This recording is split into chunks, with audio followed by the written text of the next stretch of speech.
કેમ છો વિદ્યાર્થી મિત્રો? નમો નમઃ. ધોરણ 9 વિષય સંસ્કૃત, પાઠ નંબર 16. અજેય સ ભવિષ્યતિ, તે અજેય થશે. પાઠનો આજે આપણે અભ્યાસ કરીશું. પ્રસ્તાવનાનો ખ્યાલ મેળવીએ. ચાણક્ય વિરચિત મુખ્યત્વે રાજનીતિનો ઉપદેશ આપનારા નીતિસાર નામના ગ્રંથમાંથી પ્રસ્તુત શ્લોકો લીધા છે. રાજનીતિને પરિવાર અને સમાજથી અલગ પાડીને જોવી તે ચાણક્યને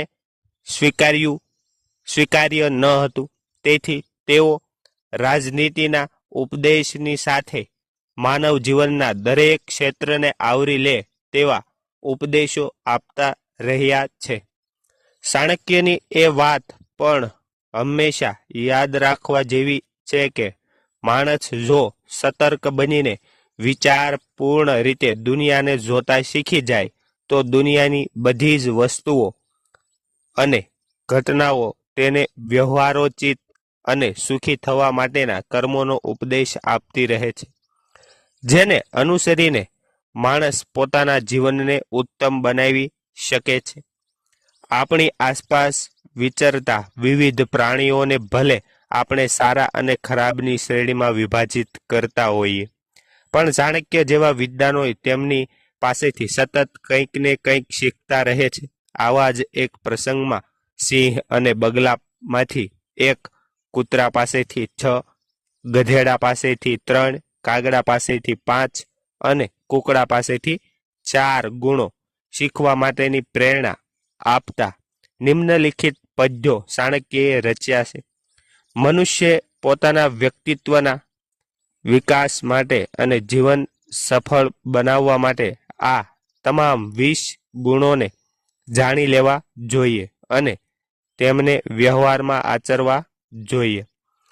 પ્રાણીઓની ઉપેક્ષા કરવાને બદલે તેમની પાસેથી પણ માર્ગદર્શન મેળવવું જોઈએ, એ પણ આ પાઠમાંથી સમજી શકાય છે.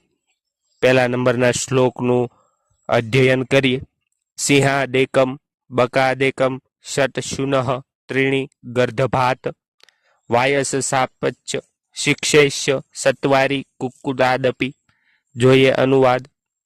સિંહ પાસેથી 1, બગલા પાસેથી 1, કૂતરા પાસેથી 6, ગધેડા પાસેથી 3, કાગડા પાસેથી 5 અને કૂકડા પાસેથી 4 ગુણો શીખવા જોઈએ. બીજા નંબરના શ્લોકનું અધ્યયન કરીએ. પ્રભુતમ અલ્પકાર્યે વાયો નરઃ કર્તુમિચ્છન્તિ સર્વારંભે તત્કુર્યાત સિંહાદેકમ પ્રકીર્તિતમ. બીજા નંબરના શ્લોકનું અનુવાદ જોઈએ. જે માણસ ઘણું કે થોડું કાર્ય કરવા ઈચ્છે છે તેણે તે સર્વ પ્રકારના ઉદ્યમ વડે કરવું જોઈએ. સિંહ પાસેથી આ એક ગુણ છે એ લેવાનું કહેવાયું છે. ત્રીજા નંબરના શ્લોકનું અધ્યયન કરીએ. સર્વેન્દ્રિયાણી સંયમ્ય બકવત પતિતો જનઃ કાલદેશોપન્નાની સર્વકાર્યાણી સાધયતે. અનુવાદ જોઈએ.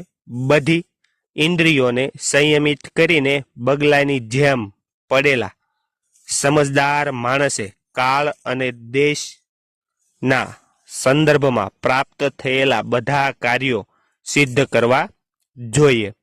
ચોથા નંબરના શ્લોકનું અધ્યયન કરીએ. પ્રાપ્તાંશી સ્વલ્પ સંતુષ્ટ સુનિદ્રઃ શીઘ્રચેતન પ્રભુભક્તચ્ચ સુરસ્ય જ્ઞાતવ્યા સ્વગુણા હિ ષટ. મળેલું ખાનાર, થોડામાં સંતુષ્ટ થનાર, સારી રીતે ઊંઘનાર, તરત જ જાગી જનાર, સ્વામી ભક્ત અને બહાદુર કૂતરાના આ 6 ગુણો જાણવા જોઈએ. 5મા નંબરના શ્લોકનું અધ્યયન કરીએ. અવિશ્રામમ વદેહમ ભારમ શીતોષ્ણમ ચ ન વિંદતી સસંતોષથા નિત્યમ ત્રીણિ શિક્ષેત ગર્ધ ભાત. ગધેડો થાક્યા વિના બોજો ઉપાડે છે, ઠંડી ગરમીની પરવા કરતો નથી અને હંમેશા સંતોષવાળો રહે છે. ગધેડા પાસેથી આ 3 ગુણો શીખવા જોઈએ. 6 નંબરના શ્લોકનું અધ્યયન કરીએ. ગુઢગ્રાહસ્થ ચાતુર્ય કાલે ચાલય સંગ્રહમ અપ્રમાદ નાલસ્યમ પંચંગ શિક્ષિત વાય 7 ગુપ્ત ગૃહસ્થ જીવન ચતુરાય યોગ્ય કાળે માળો બનાવી લેવું પ્રમાણ બેદરકારીનો અભાવ અને આળસ ન હોવી. કાગડા પાસેથી આ 5 લક્ષણો છે એ શીખવાના છે. 7મા નંબરના શ્લોકનું અધ્યયન કરીએ. યુદ્ધમ ચ પ્રાતરુસ્થાનમ ભોજનમ સહ બંધુભિઃ સ્થિતમાદ તાનમ રક્ષેત સતુહુ શિક્ષેત કુક્કુટાત. અનુવાદ જોઈએ. લડાઈ કરવી, વહેલી સવારે ઉઠવું, પોતાના જાત ભાઈઓ સાથે ભોજન કરવું અને મુશ્કેલીમાં મુકાયેલ સ્ત્રીને બચાવી કુકડા પાસેથી આ 4 લક્ષણો છે એ શીખવા જોઈએ. 8મા નંબરના શ્લોકનું અધ્યયન કરીએ. યહ એતાન વિશંતિ ગુણ આચર્યંતિ માનવઃ કાર્યાવસ્થાસુ સર્વાસુ અજય સ ભવિષ્યતિ. જે માણસ આ 20 ગુણોને સર્વ કામકાજની અવસ્થામાં આચરણમાં મૂકશે તે અજેય થશે, એટલે કે તેનો વિજય થશે.